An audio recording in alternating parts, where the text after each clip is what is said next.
Bonjour à tous pour cette nouvelle vidéo où je vais vous parler de la clairvoyance et ce que ça veut dire pour moi être clairvoyant.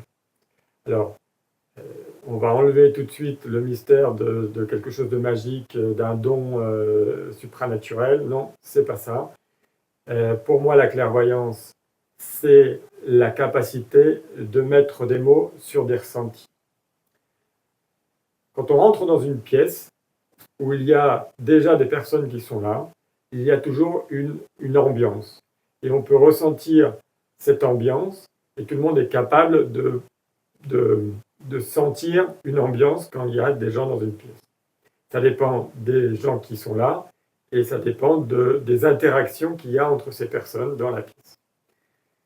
Quand on peut mettre des mots sur ces ressentis, on a des informations alors plus ou moins précise en fonction de la capacité à sentir et à la capacité à pouvoir exprimer en mots ses ressentis. On a beaucoup d'informations sur ce qui se passe dans la pièce, qui sont les personnes, qu'est-ce qu'elles font et quelle est la teneur donc de leur relation. Eh bien, la clairvoyance, c'est la même chose. Pour ma part, je le travaille depuis plusieurs années déjà, et à chaque fois, ça va en s'affinant, les mots viennent plus naturellement, les ressentis sont plus fins, sont plus précis. Pour ma part, j'ai commencé à l'utiliser il y a quelques années pour avoir plus d'informations sur moi-même.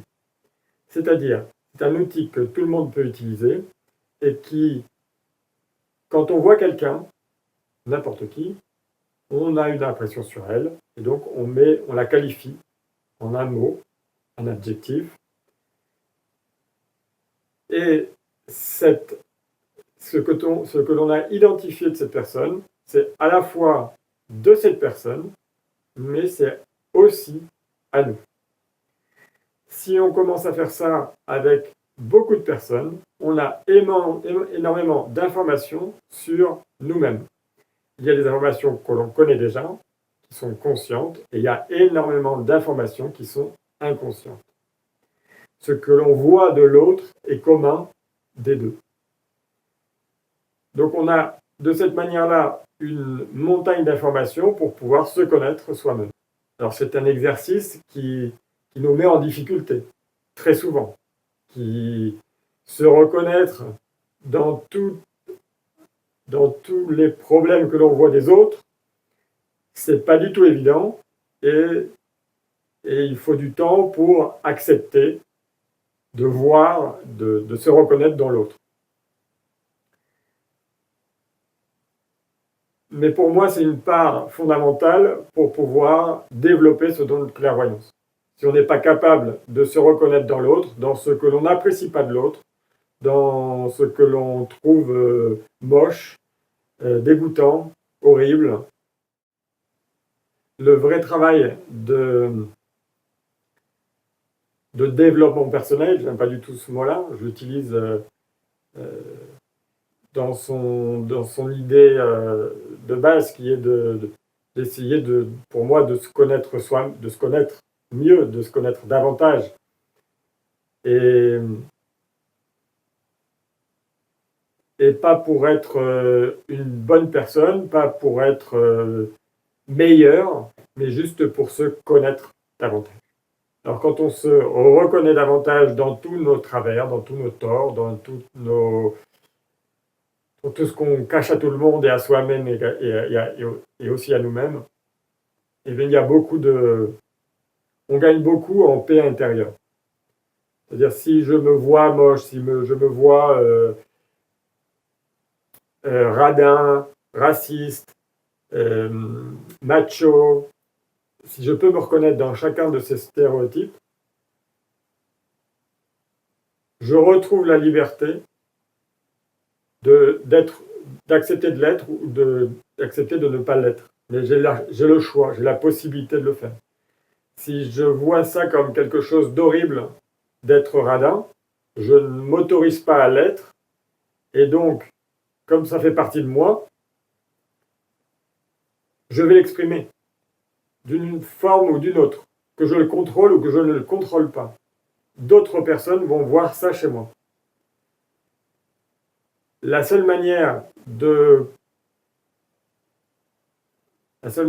vivre en paix avec ça, c'est d'accepter de l'être parfois et d'être parfois radin, parfois généreux. Si on n'accepte jamais d'être radin, on finit par l'être sans s'en rendre compte et on se prive de la moitié de nous-mêmes.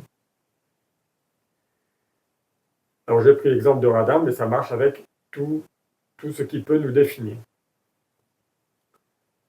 Alors dans le même genre d'exercice, qui est ce que je vois de l'autre, qui m'apprend sur moi-même, il y a également un autre exercice qui est ce que l'on voit de moi est commun des deux.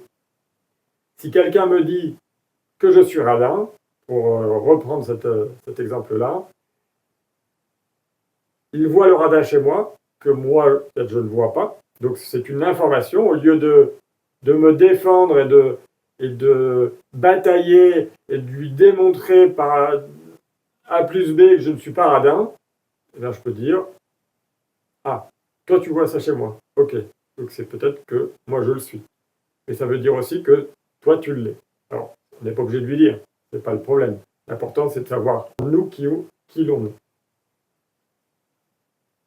Quand on a fait ces deux exercices-là, quand on l'a fait quotidiennement durant des semaines, des mois, des années, il est beaucoup plus simple quand on a reconnu chez nous toutes nos tares, mais aussi toutes nos qualités. Parce que derrière une tare, il y a toujours une qualité, derrière une qualité, il y a toujours une tare. Quand on a reconnu ça chez nous, alors il est possible plus facilement de le voir chez les autres. Et donc d'affiner chaque fois sa lecture